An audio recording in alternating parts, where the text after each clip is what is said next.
நமக்கு ஒருத்தர் பர்சனலாக மெசேஜ் பண்ணியிருந்தார். டென்னிஸ் எல்போவுக்கு நீங்கள் ஸ்பெஷலாக ஏதாவது டெக்னிக் யூஸ் பண்ணுறீங்களா, அதனுடைய ரிசல்ட் எப்படி இருக்குங்கிற மாதிரி. ஓகேங்களா, அவங்களுக்காக வேண்டியும் மற்றவங்களும் தெரிஞ்சுக்கிறதுக்காக வேண்டியும் இந்த போஸ்ட் போடுறேன்.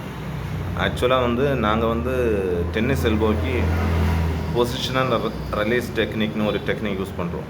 ஓகேங்களா, அந்த டெக்னிக்கில் பார்த்திங்கன்னா நம்ம யூஸ் பண்ணும்போது within 3 days around 70 to 80% recovery நம்மளால் பார்க்க முடியும். டென்னிஸ் எல்போ மட்டும் இல்லை, மசில் கிராம்ஸ், ஸ்போர்ட்ஸ் இன்ஜுரிஸ், அப்புறம் நம்ம மசில் புல்னு சொல்லுவோம்ல, பேக் மசில் பிடிச்சிக்கிச்சு அப்படின்ற மாதிரி, கழுத்து பிடின்னு சொல்லுவாங்க. நெக்ஸ்ட் டைம் எவ்வளோ அப்படியே பிடிச்சிட்டு டர்ன் பண்ண முடியாமல் இருக்கும் இல்லையா, அந்த மாதிரி எல்லாத்துக்குமே அந்த டெக்னிக்ஸ் யூஸ் பண்ணுறோம்.